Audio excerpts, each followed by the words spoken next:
Vamos a abrir nuestras Biblias en Primera de Juan, capítulo 1, versículo 1. Dice, lo que era desde el principio, lo que hemos oído, lo que hemos visto con nuestros ojos, lo que hemos contemplado y palpado en nuestras manos, tocante al verbo de vida. Porque la vida fue manifiesta y la hemos visto y testificamos y os anunciamos la vida eterna, la cual estaba con el Padre y se nos manifestó.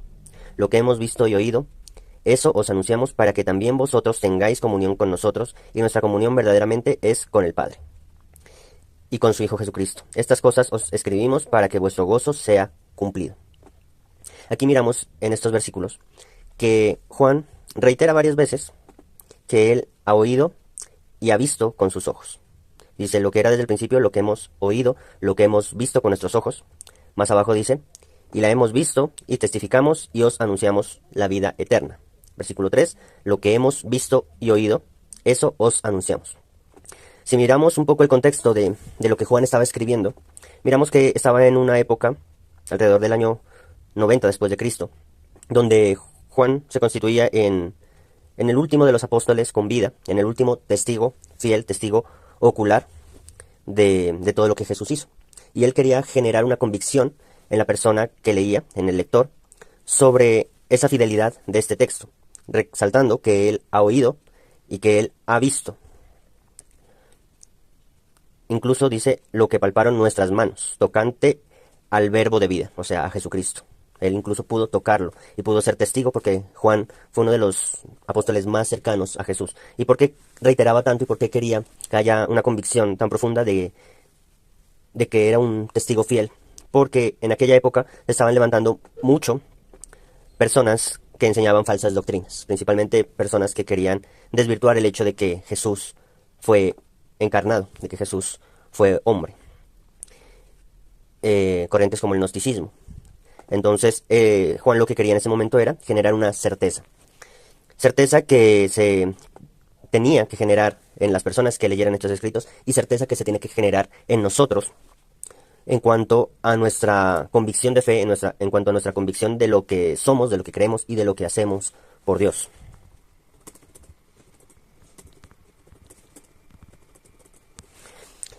Porque, como lo miraremos más adelante, todo lo que hacemos debe ser por total y absoluta convicción. Porque si no tenemos una convicción, habrá una falencia en todo lo que hagamos. Habrá una falencia en nuestra fe. Habrá algo incompleto. Si miramos más adelante el versículo 5 de 1 de Juan, capítulo 1, Juan dice, este es el mensaje que hemos oído de él, resaltando que lo oyeron directamente de Jesús, y os anunciamos. Dios es luz y no hay ningunas tinieblas en él. Si decimos que tenemos comunión con él y andamos en tinieblas, mentimos y no practicamos la verdad. Porque si andamos en luz, como él está en luz, tenemos comunión unos con otros, y la sangre de Jesús, su Hijo, nos limpia de todo pecado. Si decimos que no tenemos pecado, nos engañamos a nosotros mismos, y la verdad no está en nosotros. Si confesamos nuestros pecados, Él es fiel y justo para perdonar nuestros pecados y limpiarnos de toda maldad. Si decimos que no hemos pecado, le hacemos a Él mentiroso, y su palabra no está en nosotros. Aquí hay varios puntos importantes, y es que Juan nos muestra que él ha oído la palabra de Dios, y Dios es luz. Y Juan exhorta al pueblo y le dice, si en verdad nosotros tenemos comunión con Dios, nosotros ya no andamos en tinieblas. Pero por lo general nosotros nos mentimos a nosotros mismos y seguimos estando en oscuridad y por lo tanto no practicamos la verdad. Porque si andamos en luz, como Él está en luz, si queremos ser como Jesús, tenemos comunión unos con otros entre hermanos, y la sangre de Jesús su Hijo nos limpia de todo pecado. Pero aquí hay algo muy importante, y es que muchas veces no reconocemos nuestro pecado. No reconocemos que estamos en una condición de debilidad porque no nos gusta sentirnos débiles, no nos gusta sentirnos vulnerables y no nos gusta sentir que estamos haciendo algo mal. Y nos engañamos a nosotros mismos diciendo que en nosotros no hay pecado. Y a veces, muchas veces no cometemos pecados que aparentemente llamamos pecados graves. Muchos dicen yo no peco, yo no mato, yo no robo, yo no le hago daño a nadie. Los cristianos decimos, bueno, no adultero, no estoy haciendo nada malo. Pero muchas veces entre cristianos aborrecemos a nuestro hermano, no tenemos amor, no tenemos compasión, no tenemos piedad. Muchas veces muchos de nuestros hermanos dejan de servir, dejan de congregarse, no quieren saber de Dios y no nos importa. Y si no nos importa es efectivamente porque no hay amor en nosotros. Y la palabra dice que si no amamos a nuestros hermanos no podemos amar a Dios. Sería una incongruencia. Porque si amamos a nuestro hermano, amamos a Dios. Si tenemos comunión con Dios, tenemos también comunión con nuestros hermanos. Pero muchas veces no es así. La iglesia se ha llenado de chisme, de murmuración, de envidia, que no nos permite tener una verdadera comunión entre nosotros. Y es algo que debemos empezar a trabajar como iglesia. Y la base de esto es efectivamente el amor, que es de lo que quiero tratar en este mensaje. Miramos que Juan, en los primeros capítulos, quería generar una convicción en el lector sobre la fidelidad de este escrito, de que él sí es un testigo ocular, para que el oyente, el creyente, la persona que escucha este mensaje, que lee este mensaje, tenga plena convicción de que esta es palabra de Dios. Y más adelante exhorta al pueblo a decirle: Dios es luz, comportémonos como luz, practiquemos la verdad y no nos engañemos a nosotros mismos. Dejemos de engañarnos a nosotros mismos, creyendo que no hay mal en nosotros, y más bien reconozcamos nuestros errores porque Él es fiel y justo para perdonarnos. Si miramos el contexto y el panorama general del libro de Juan, miramos que el tema principal de este libro es determinar las evidencias de una verdadera conversión. Dios nos llama a convertirnos, Dios nos llama a nacer de nuevo. Aquí Juan busca es indagar sobre la naturaleza pecaminosa del hombre, dar esas bases sólidas a la gente de que tenemos una condición de pecado y dejar sentada una evidencia de que si nos llamamos cristianos, el verdadero cristiano da frutos de arrepentimiento.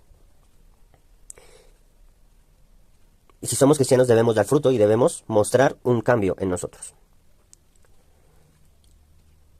Más adelante habla sobre la fe que vence al mundo. El versículo 5 dice: todo aquel que cree en Jesús, todo aquel que cree que Jesús es el Cristo, es nacido de Dios. Y todo aquel que ama al que engendró, ama también al que ha sido engendrado por él. Aquí vemos que claramente que no puede haber una incongruencia en donde digamos: yo amo a Dios, pero aborrezco a mi hermano. Si verdaderamente amo a Dios, debo amar a mi hermano. No puedo amar solamente al Padre y no amar al Hijo, o amar al Hijo, pero no amar al Padre. Aquí dice: todo aquel que ama al que engendró, ama también al que ha sido engendrado por él. En esto conocemos que amamos a los hijos de Dios, cuando amamos a Dios. Si amamos a los hijos de Dios, amamos a Dios. Dios no nos manda amarlo primeramente a Él. Si miramos, aquí dice: en esto conocemos que amamos a los hijos de Dios cuando amamos a Dios. Si pretendemos amar a Dios, debemos amar a sus hijos. Debemos amar a su pueblo. Y guardamos sus mandamientos. Amamos a Dios, amamos a los hijos de Dios y guardamos sus mandamientos. Al guardar sus mandamientos nos está haciendo referencia a la obediencia. La obediencia, que es algo que es una de las cosas que más nos cuesta a todos, porque nacemos desde niños, desde que nacemos, tenemos en nosotros un sentir de rebeldía y de desobediencia, un sentir de rebelarnos al sistema, de ir en contra del orden, de ir en contra de la autoridad. Versículo 3 dice: pues este es el amor a Dios, que guardemos sus mandamientos, y sus mandamientos no son gravosos. Aquí es donde me quiero centrar un poco, y es en que el resumen del amor a Dios se basa en guardar sus mandamientos, es decir, en la obediencia a la palabra de Dios. Pero viene algo muy importante, y es que sus mandamientos no son gravosos. Es decir, que obedecemos con alegría, obedecemos sin carga en nuestro corazón. Versículo 4. Porque todo el que es nacido de Dios vence al mundo, y está en victoria, y esta es la victoria que ha vencido al mundo, nuestra fe. Y nos hace una pregunta en el versículo 5. ¿Quién es el que vence al mundo? Sino el que cree que Jesús es el Hijo de Dios. O sea, ¿quién vence al mundo? Nosotros. ¿Y cómo vencemos al mundo? Vencemos al mundo cuando creemos que Jesús es el Hijo de Dios. Juan habla en este capítulo de que el amor de Dios se manifiesta en cumplir sus mandamientos, lo cual no debe ser gravoso. Y si no es gravoso, es porque cuando cumplimos la voluntad de Dios, sus mandamientos, sus ordenanzas, sus preceptos, el compendio de su palabra, lo hacemos con alegría, con gozo y con paz. Entonces, nosotros, en este momento, a lo largo de nuestra vida cristiana, y si hacemos un balance de nuestra vida cristiana hasta el momento, podemos decir que guardar la palabra de Dios, que obedecer a Dios, con todo lo que ello implica, nos genera alegría. El cumplir su palabra nos está generando gozo. Y sobre todo, el cumplir su palabra nos genera paz. Porque me atrevo a decir que la mayoría de las veces eso no es así. La mayoría de cristianos no hemos llegado a ese nivel en el que podamos cumplir la palabra de Dios con alegría, gozo y paz. Un ejemplo muy claro es el perdón. Alguien nos ofende y tenemos que perdonarlo. O ofendemos a alguien y tenemos que disculparnos. Y la verdad es que eso no nos genera ni alegría, ni gozo, ni paz. Nos genera realmente una carga, y una carga bastante pesada en nuestro corazón, que muchas veces no queremos hacerlo. Pero entonces, ¿qué está pasando en nosotros? Que el obedecer ese mandamiento del perdón no genera alegría, gozo y paz en nosotros. Si nos analizamos un poco, podemos hacernos varias preguntas adicionales como: ¿obedecer a Dios en este momento es gravoso para mí? ¿Amar a Dios es gravoso? Porque muchas veces obedecerlo y amarlo significa tener conflictos con nuestros amigos, tener conflicto con nuestra familia, tener conflicto con nuestra pareja, tener conflicto con el mundo, renunciar a cosas que nos gustan, porque el miércoles tengo partido en la noche, pero tengo culto, entonces me duele ir a la iglesia, o dejo de ir a la iglesia por el partido, y se genera un conflicto en nosotros, por un conflicto de prioridades. ¿Servir a Dios es gravoso? Muchas veces nos comprometemos a servir a Dios y tenemos que venir a la iglesia 1, 2, 3 veces en semana. De los 7 días solamente venimos 3 días. Yo les decía a los de la alabanza, tenemos que venir solamente 3 días, 2 o 3 horas. De las 24 horas de los 7 días, solamente 3 días por 3 horas cada día. ¿No es posible que en esos días demos lo mejor de nosotros? ¿O es gravoso servir a Dios? ¿O es gravoso llegar temprano? ¿O es gravoso estudiar mi instrumento en la casa? ¿Me está generando una carga el servir a Dios? ¿O lo hago por amor? Y algo que sí se convierte muchas veces gravoso en nosotros, y es la última pregunta que planteé, de muchas otras que pueden surgir, y es: ¿amar a nuestro prójimo es gravoso? Y la verdad es que la mayoría de las veces, amar a nuestro prójimo se convierte en algo gravoso. ¿Y por qué es así? Si Juan nos habla de que Dios es luz, y si seguimos a Dios y somos cristianos, y andamos en luz, debemos actuar como si fuéramos luz. Pero, como Juan mismo lo dice, nos engañamos a nosotros mismos y no estamos reflejando la luz de Cristo en nosotros. Si es gravoso alguna de estas preguntas que nos hemos hecho, si la obediencia es gravosa, si amar a Dios o a nuestro hermano es gravoso, si servir a Dios es gravoso, algo está pasando en nosotros y debemos someter eso a Dios para que Dios convierta eso que es gravoso en algo que nos genere felicidad. Y ahora, me centro en la tercera pregunta, que es: ¿servir a Dios es gravoso para nosotros? Aquí viene otra pregunta: ¿por qué no queremos servir en la iglesia? ¿No servimos porque nos decepcionaron? ¿No servimos porque un pastor o líder nos falló? ¿O no servimos porque Dios nos decepcionó? Por lo general, son las dos primeras. Porque alguien nos decepcionó, o porque el pastor o un líder nos decepcionó o nos falló. He oído personas decir: es que Dios me decepcionó, Dios me falló. Y lo único que muestra es que no hay una verdadera convicción en esa persona de quién es Dios y de quién somos ante Dios.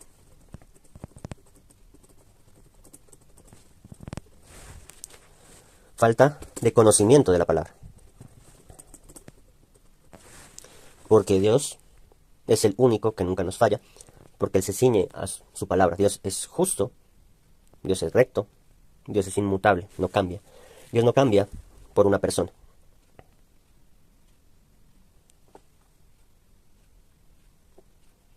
Y si decimos que Dios nos falló, lo más probable es que lo cierto es que nosotros le hemos fallado a Dios. Y nuestro orgullo nos impide reconocerlo.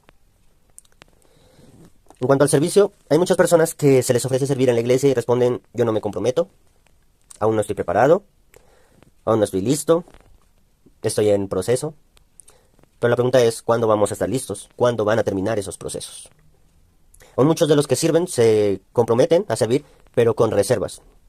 Yo sirvo, pero el miércoles no, porque ya estoy comprometido. Yo sirvo, pero si me piden que me conecte a la oración, yo no quiero servir. Yo sirvo, pero no me hagan orar. Yo sirvo, pero no me hagan predicar. Entonces, aquí miramos, ¿cuál es nuestra prioridad?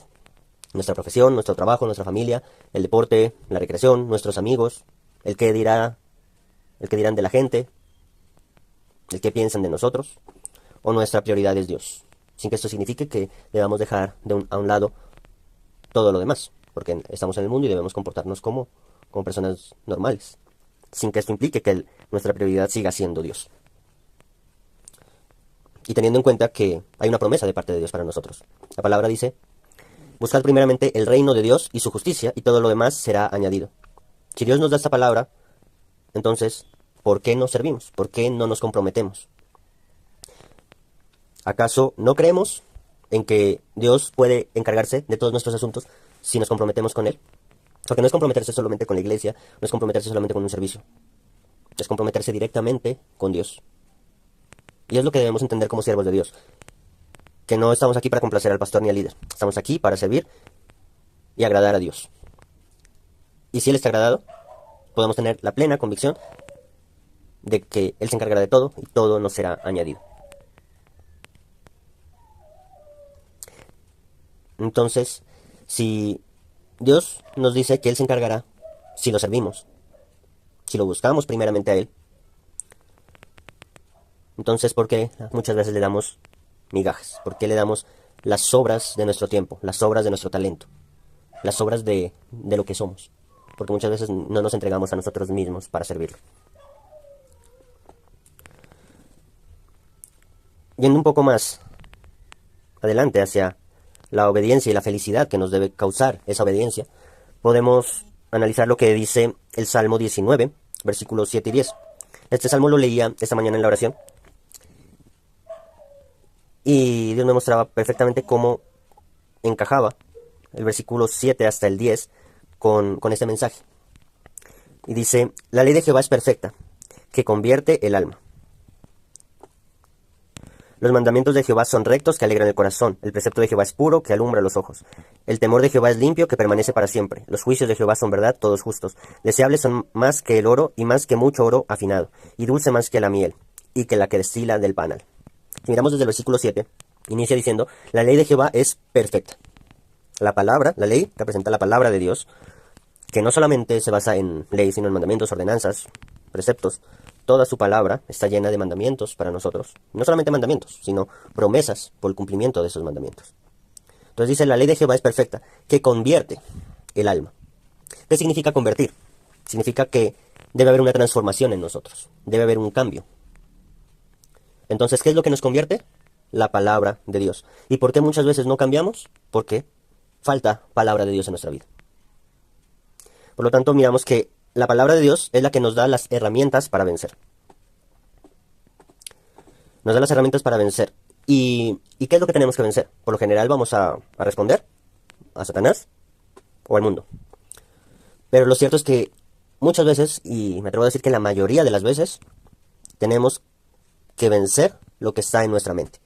Nosotros somos nuestros propios enemigos. Nuestro más fuerte enemigo somos lastimosamente nosotros mismos, nuestra propia mente, nuestros propios pensamientos. Nuestra mente y nuestro corazón es algo que tenemos que vencer a diario con la palabra de Dios. Con nuestras convicciones, y necesitamos que la palabra genere un fundamento sólido en nosotros. Lo que miramos cuando Juan escribía y recalcaba que él era testigo y que él hablaba de lo que había visto y oído directamente de Jesús. Para generar convicción es lo que Dios quiere hoy con nosotros, que haya una convicción, un fundamento sólido en nuestras vidas, para que la palabra pueda alimentar nuestra fe, y con esa fe y con esa palabra tengamos las herramientas para vencer al diablo, para vencer al mundo, y para vencer lo que erradamente nuestra mente y corazón cree. La palabra dice que sin fe es imposible agradar a Dios. La realidad es que sin fe no tiene sentido obedecer. Sin fe y sin convicción. No tiene sentido obedecer. Porque muchas veces nos ha pasado que nos dan una orden y nos preguntamos ¿por qué? ¿Para qué? Muchas veces la persona que nos da una orden nos dice porque yo lo digo y punto. Pero nuestra obediencia a Dios no debe ser así. Yo no debo obedecer a Dios porque Él dijo que obedezcamos. Pues Él dice que no mate, pues yo no mato, pero ¿por qué? Tengo la convicción de que no debo matar. Tengo la convicción de que no le puedo quitar la vida a nadie. Tengo la convicción de que la vida es sagrada. Tengo la convicción de que no puedo derramar sangre. Tengo la convicción de que la vida de esa persona es tan valiosa como la mía, que la sangre de esa persona es tan valiosa como la mía. Cuando analizamos todo eso, nos damos cuenta el por qué y el para qué de ese mandamiento. Y es un ejercicio que debemos hacer con cada uno de los mandamientos. No es obedecer por obedecer, es saber por qué obedecemos, para qué obedecemos. Y si el obedecer eso me genera alegría o tristeza. Si me genera alegría, ¿por qué me está generando alegría? Si me genera tristeza, ¿por qué me está generando tristeza? Y cómo trabajamos en eso para que esa tristeza pase a convertirse en gozo. Pero muchas veces solamente obedecemos o desobedecemos sin conocimiento y sin convicción. En Gálatas 5, versículo 6 dice, porque en Cristo Jesús ni la circuncisión vale algo ni la incircuncisión, sino que la fe que obra por el amor. Si miramos un compendio de la palabra de Dios, miramos que el fundamento de todo es el amor. Y la fe, de acuerdo con Gálatas, la fe obra por el amor. Es decir, que si no tenemos amor, no podemos hacer absolutamente nada. Si no tenemos amor, no podemos tener fe. Porque la fe obra por el amor. Es directamente proporcional al amor. Si nuestro amor crece, nuestra fe crece. Si nuestro amor disminuye, nuestra fe disminuye. El testimonio de Jehová es fiel, que hace sabio al sencillo. Dios nos hace sabios. Los mandamientos de Jehová son rectos, que alegran el corazón. Ya miramos que no solamente Juan habla acerca de que debemos cumplir los mandamientos de Jehová con alegría, sino que también lo dice Pablo en Gálatas. Los mandamientos de Jehová son rectos, son justos.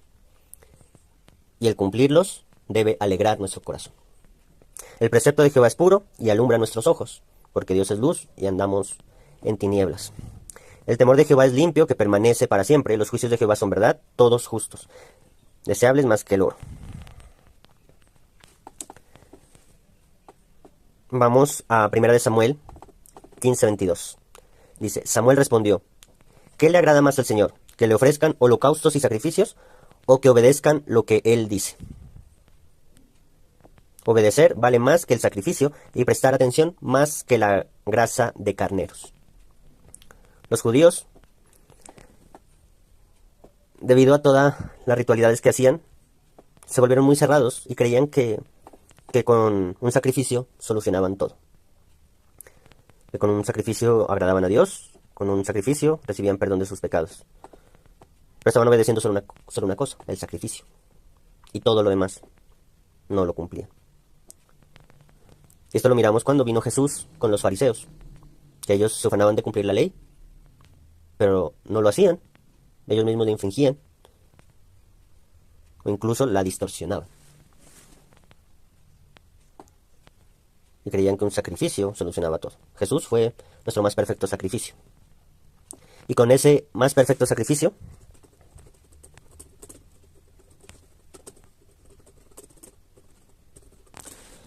nos dio salvación y vida eterna. ¿Y cuál fue el sacrificio de Jesús? Desde la parte física, podemos decir que fue el ser crucificado, el entregar su vida por nosotros. Pero hay algo que va mucho más allá de eso.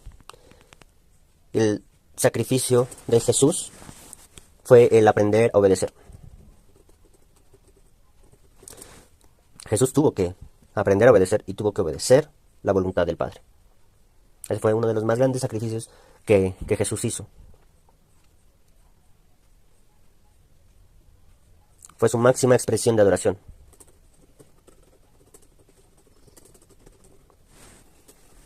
Y la Biblia dice que Jesús fue a la cruz con sumo gozo. Y en Jesús vemos reflejado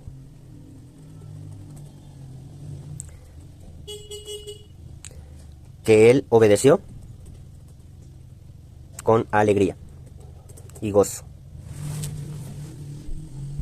Entonces, en Jesús vemos reflejado todo lo que hemos hablado hasta el momento. Él obedeció con alegría. Si Jesús lo hizo, estamos nosotros llamados a hacerlo también. El Salmo 119, 33, 34 dice: Enséñame, oh Jehová, el camino de tus estatutos, y los guardaré hasta el fin. Dame entendimiento y guardaré tu ley, y la cumpliré de todo corazón. Esto lo dice la Reina Valera. Me gusta mucho la traducción de la TLA, que dice: Dios mío, enséñame a cumplir tus mandamientos, pues obedecerlos me hace feliz. Los cumpliré toda mi vida, aclara mi entendimiento, y los seguiré de todo corazón. Entonces, miramos que podemos pedirle a Dios que Él nos enseñe a cumplir sus mandamientos, entendiendo que no podemos solos, que necesitamos su ayuda, y que no está mal decirle a Dios: no quiero, no puedo.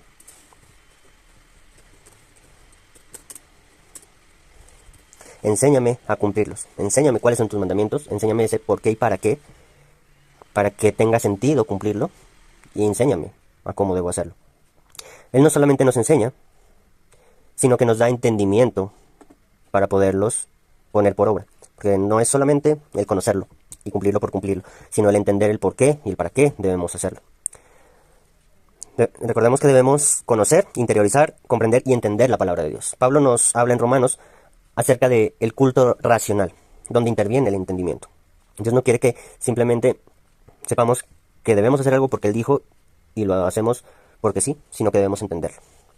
Solo podemos obedecer con